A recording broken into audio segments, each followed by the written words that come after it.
Hello, my esteemed viewers. This is KIMERA.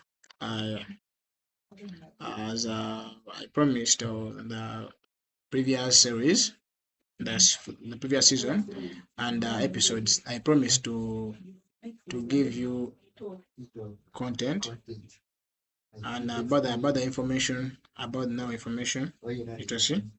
I'll be taking through for instance now this is like what is information literacy. As I promised. Now, for this case, I will just give you briefly. I will give you hints on this because a lot of details are here. You can just pick from here, as in this is like the forms or basis of lifelong learning. Yeah, for this case, it's usually forms of a basis of lifelong learning that is within our daily life. For this case, it's usually it's a common discipline and used in a learning environment at all levels of education. Now, for this, it usually enables learners to master the content and extend their investigations uh, to become more directed and assume greater control over their own learning. We shall have this in slides, maybe like it's okay. Perhaps I do this in I'll give you breaks. I'll try breaking it down into simpler content, such that for easy learning and to manage your data efficiently. I don't want to waste your data. And for better management, as the previous episodes, uh, let's first handle there's an information literate. Remember when you've undergone education and perhaps you've been using for this error, the X error, the X is it which gender which error is this?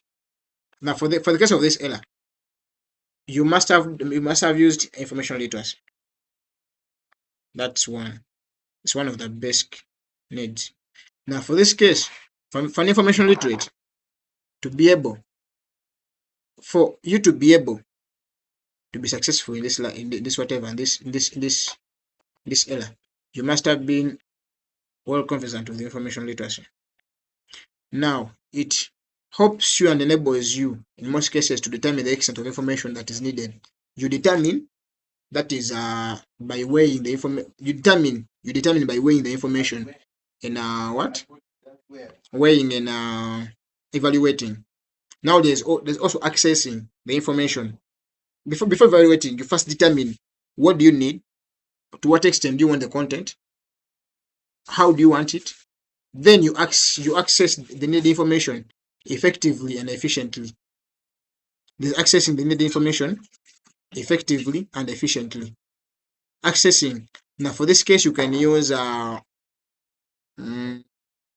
you can use a lot of things. You can do internet like Chrome. You do a lot of things. Google Scholar, any others. ChatGPT. You can do AI, and you can evaluate information and its sources critically. Now for this case, this helps us actually to prevent plagiarism in us, more especially the scholars. If you're doing your research, it helps you a lot on evaluating information and its sources, because you really, if like critical, if you're doing it critically, you must do citations. You must cite all the authors according to the APAs that are current. You must follow the APAs that are current. Now for this case, it helps you a lot on preventing plagiarism, because the self-plagiarism and many others.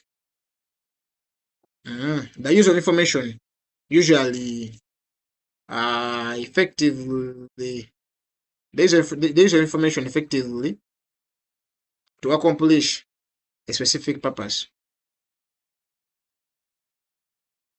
You can use your information to complete a specific purpose. Suppose you could be having a target. How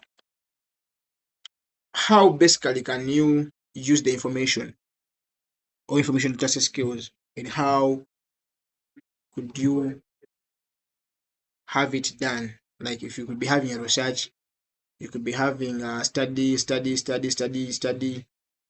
you could be having a study, okay, study case. And how could you get your case done or study done or your research done? For this case, you definitely have to identify the information needs, and then determine the extent of information that is needed. That's one. And the second thing, you locate and then you retrieve the appropriate sources of information. You have to locate and then retrieving the previous or the past information that you stored. That is, perhaps you used. Okay, it's okay, but others relate them using this bullying stuff, and you get relatable information. And to what extent, I will take you through that in the next episode. You can evaluate information and its sources critically. This is also prevent plagiarism, as I told you. And you can synthesize the information. That's the information that is already retrieved.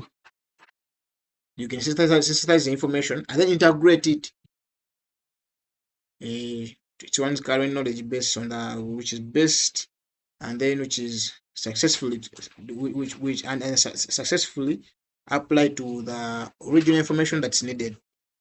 Obviously, then you have to present the newly acquired knowledge to the others such that they can be used, they can put it into use, or they can use it. Because if but now for this case, if you present it, this newly acquired information, if you present it, you don't have to re-present it again or apply it anywhere. This is your plagiarism. And this it actually, you can translate these abilities and concepts to new projects and then discipline.